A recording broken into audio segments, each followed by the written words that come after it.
Salam, mən Ayda Marif ilə video dərslərimizə xoş gəldiniz. Bugünlərim 4-cü mövzudan danışacağıq. Mövzumuz isimdir. The noun. Əşyanın adını bildirən əsas nitq hissəsinə isim deyilir. Quruluşuna görə 3 növü vardır. Sadə isimlər, simple nouns, düzəltmə isimlər, derivative nouns və mürəkkəb isimlər, compound nouns. Sadə isim bir kökdən ibarət olur. Heç bir söz düzəldici şəkilçidən istifadə olunmur. Yəni bir kökü vardır. Deməli, düzəltmə isimlər, derivative nouns, kök və söz düzəldici şəkilçidən ibarət olur. Söz düzəldici şəkilçi ingilis dilində 2 növdür. Prefixlər, ön şəkilçilər, suffikslər, son şəkilçilər. Nümunədə gördüyünüz teach feilindən, öyrətmək feilindən teacher, müəllim sözü yaranmışdır. Mürəkkəb isimlər, compound nouns, 2 və daha artıq sözdən ibarət olur. Mürəkkəb isimlər bitişik, defislə və ya ayrı yazılır. Nümunəyə fikir verək, book, case. 2 söz birləşərək mürəkkəb söz yaratmışdır. Kitab rəfi. Aşağıda sizə bəzi sözlərin söz düzəldici, yəni suffiksləri, son şəkilçiləri qeyd etmişəm. Misal üçün, hood, childhood, dom, freedom, sonra başqa bir nümunə, or actor, başqa bir nümunəmiz, misal üçün, ist artist. Unutmayaq, or, are, və ist suffiksləri sözlərə qoşularaq canlı isim yaradır. S suffiksi daima qadın cinsinə aid isim yaradır. Misal üçün, hostess, actress.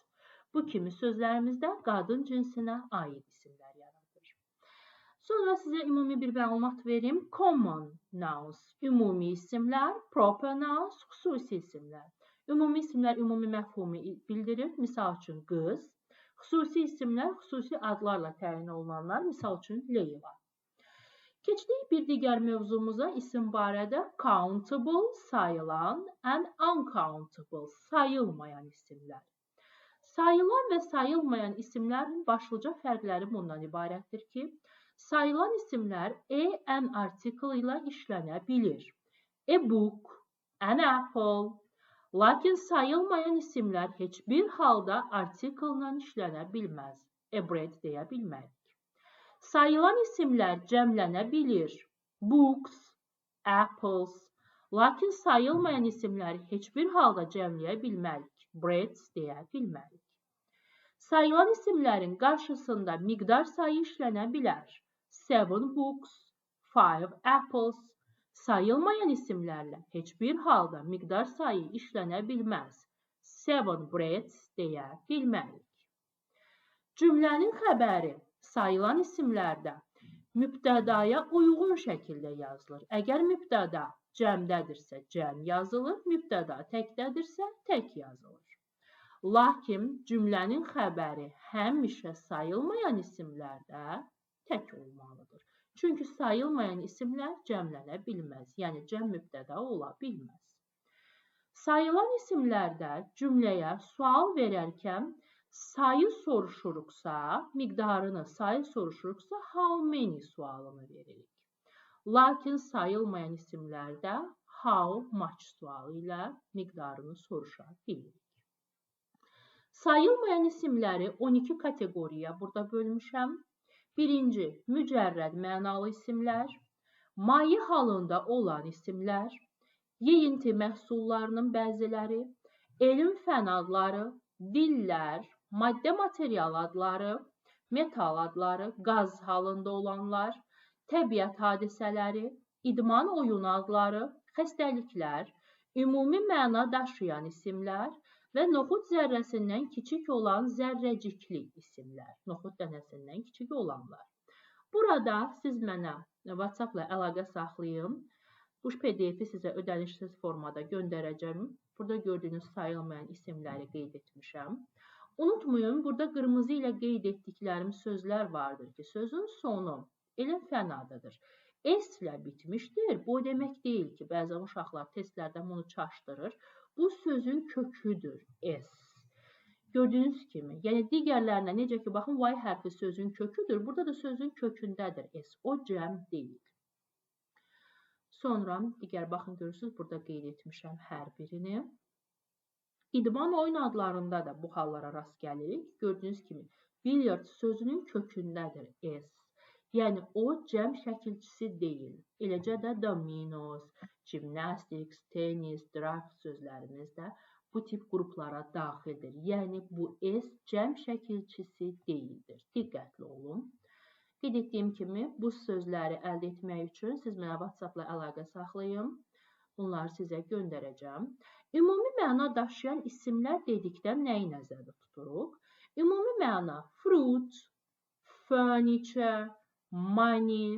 Yəni ki, ümumilikdə deyəndə, misal üçün, deyirəm fruit, sayılmayan isimdir. Lakin onun kateqoriyalarına, yəni qollarına bölürəm. Misal üçün, apple, alma. Onda olur an apple, sayılan isimdir. Hətta cəmlənə bilir, apples. Sonra deyirəm mebel, ümumi mənada sayılmayan isimdir. Amma mebeli kateqoriyalarına bölürəm. Misal üçün, divan, a sofa, kreslo, an armchair, stol, a table. Yəni, ümumi mənada sayılmır, amma kateqoriyaları sayılır.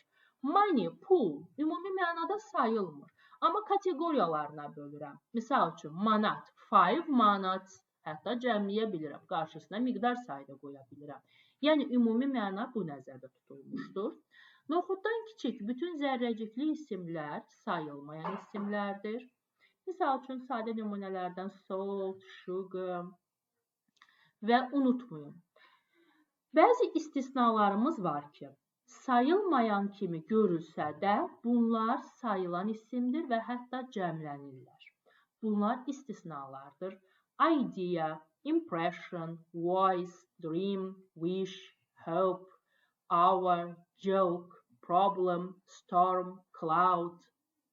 Bu sözlərimiz wind, külək, earthquake, ray, ən çox imtahanlarda düşən ray, şua sözü sayılan isimdir, unutmayın. Snowball, qar topu. Baxın, snow sayılmır. Snow, qar sözü sayılmayan isimdir, amma snowball sayılır. Meal, ən çox imtahanlarda düşən sözlərimizdəndir. Meal sayılan isimdir. Vegetable, unutmayın. Fruit sayılmır, amma vegetable sayılır. Hamburger, sandwich, roll, kökə. Cookie, peçeniyə, ən çox uşaqlarımızda imtahanlara düşüb çaşdıran sözlərimizdəndir. Cookie, peçeniyə sayılır, hətta cəmlənə də bilər cookies. Sonra bir də mənasına və tərcümə yerinə görə bəzi isimlər var ki, tərcüməsinə asılı olaraq həm sayıla bilər, həm sayılmaya bilər. Misal üçün, glass, şüşə desək, materialından danışsaq, burada sayılmır. Amma stəkan desək, sayılır. Time, vaxt, zaman mənasında sayılmır.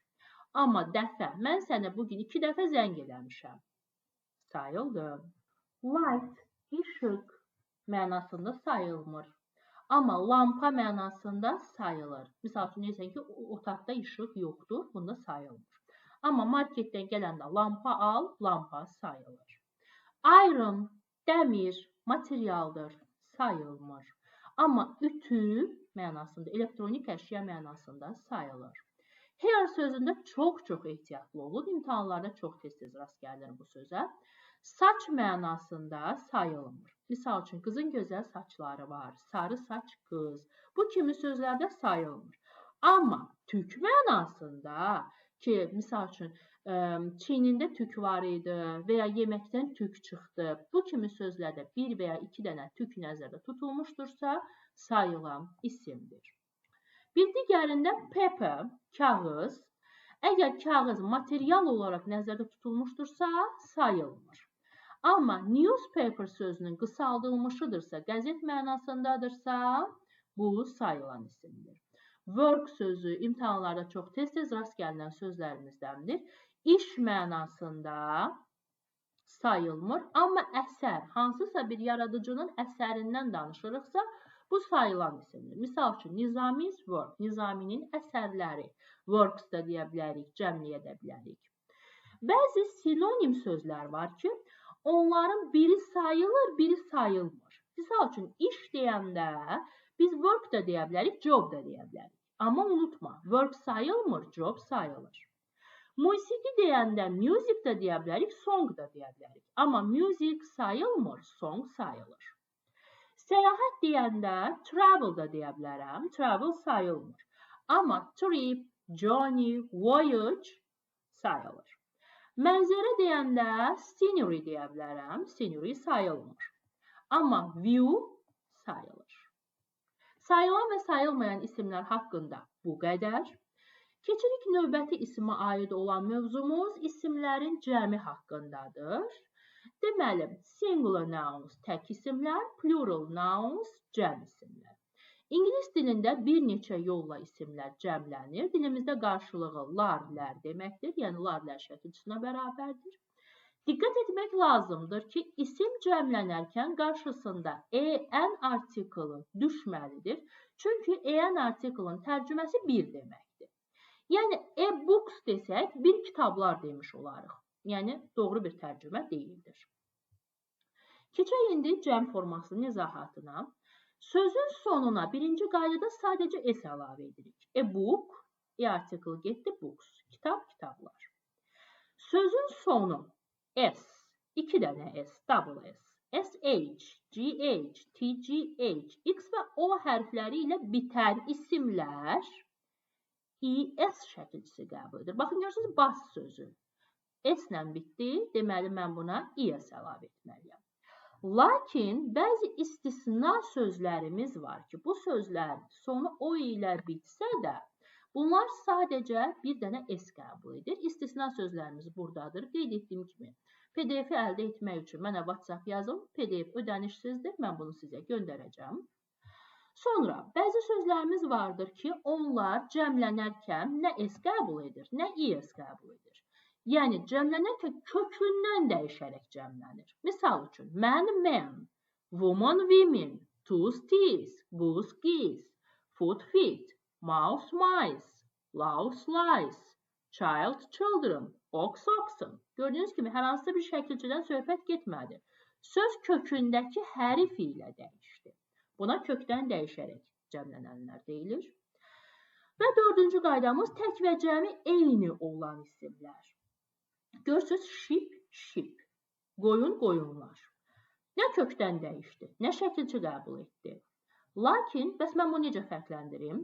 Fərqləndirmək üçün qarşısındakı artikla fikir verirsiniz. Əgər artikl varsa, bu təkdir. Artikl yoxdursa, bu cəmdir. Və bir də cümlənin xəbərinə baxırsınız.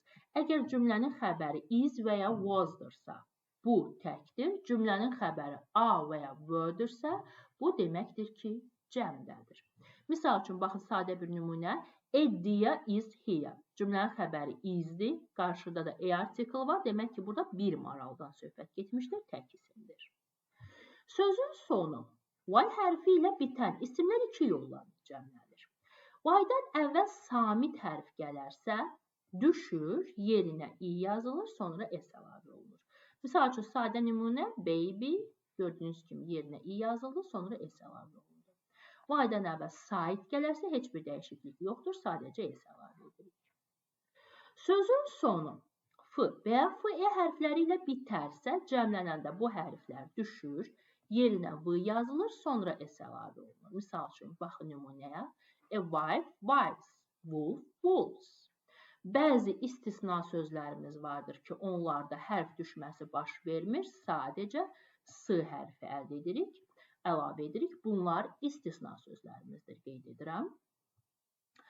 Bu və həmişə cəmdə olan isimlərimiz vardır. Birinci, iki hissəli isimlər, şalvar, trousers, glasses, eynək, scissors, earrings. Bunlar iki hissəli isimlərdir, həmişə cəmdədir. Toplu isimlər people, police, poultry. Baxın, bu söz tez-tez imtahanlarda düşür. Poultry, gentry, daha sonra cattle, bu sözdə çox tez-tez imtahanlarda rast gəlirik. Bunlar toplu isimlərdir. Və bir də ümumi mənada cəm isimlər goods, stairs, troops, arms, contents. Cəm isimlərin xəbəri həmişə cəmdə olur. Və bu qeydi heç vaxt unutmayın. News sözü sözün kökündədir. Bu es xəbər deməkdir. Həmişə təkdədir və sayılmayan isimdir. Sizə bugün video dərsi izah etdim. Mən Ayda Maarif.